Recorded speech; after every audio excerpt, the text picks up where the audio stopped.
I am in Philadelphia, on the campus of Philadelphia University. Now, I'm not surprised if you have never heard of this school, but it's been around since 1884, but until 1999, this college was known as Philadelphia College of Textiles and Science, or as most alums call it, Textile. Today, though, there are more than 3,500 students here studying in more than 50 undergrad and graduate programs. In 1959, Herb Magee came to play basketball at this school, and this is where he has stayed for 48 years. In the trophy case, there's the ball proclaiming him MVP of the 1962-63 season, and the trophy for the team he coached to the NCAA Division II National Championship in 1970, just his third year as a head coach.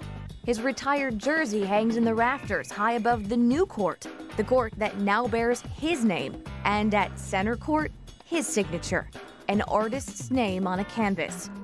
For 40 years, he has blended players and strategies. As an artist, mixes colors, each team, each player, a work of art. In February, with his 829th career victory, he became the winningest coach in the history of Division II. It is a remarkable resume, made even more so by the fact that Philadelphia University is where Herb Magee came as a student athlete in 1959, and it is where he has stayed for 47 years. I decided, I'm not going to leave the city. This is where I belong. This is where I feel comfortable. This is where my family is, my friends are, my roots are. So I decided this is the best place for me. He's had plenty of chances to leave. His 29.1 points per game scoring average in 1961 is still a school record, and the sharpshooter was drafted by the Boston Celtics. He has had offers to coach at other schools and to coach in the NBA. But Philadelphia University is where he has stayed and where he has built his legacy. A legacy that includes 21 trips to the NCAA tournament and 2 National Coach of the Year awards.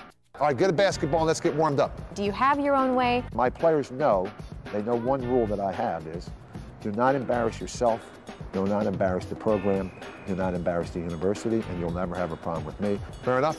Okay, run it again. I will raise my voice, I will holler. I don't like to, and I don't do it all the time because I learned a long time ago, it's like when you raise children. If you holler at them all the time, they're going to turn you off. All right, take it to the side. I've also learned that you can be stricter with some guys than you can with others. So some guys not need a pat on the back or a pat on the head, and don't raise your voice to the kid, where another kid only responds to maybe chastising. So I think you have to be a bit of a psychologist the whole time while you're coaching.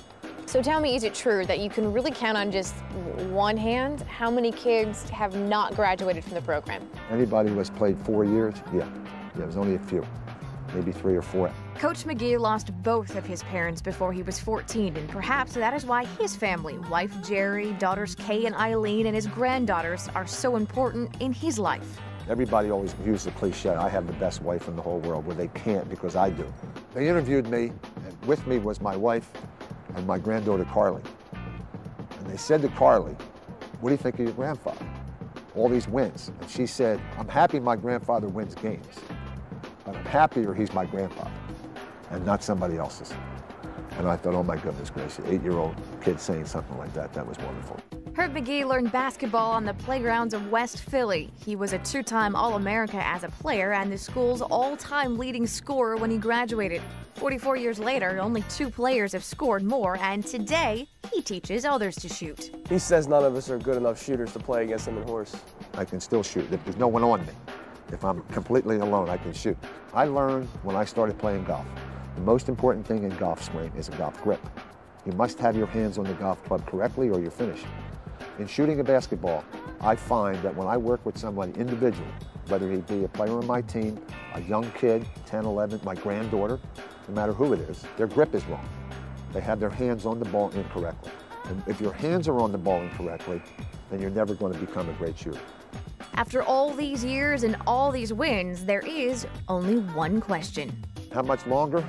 Let's see, today's Friday. Tomorrow we have a game, next week. And as far as retiring is concerned, it's not even in a realm of possibility. There will be no retiring.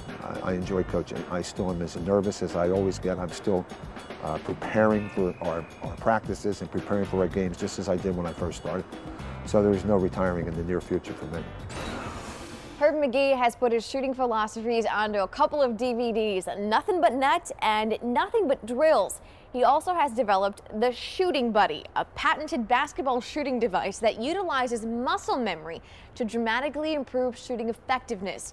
And of course, you can find out about all of this and much more at herbmagee.com. Meanwhile, we'll be right back on campus after this timeout.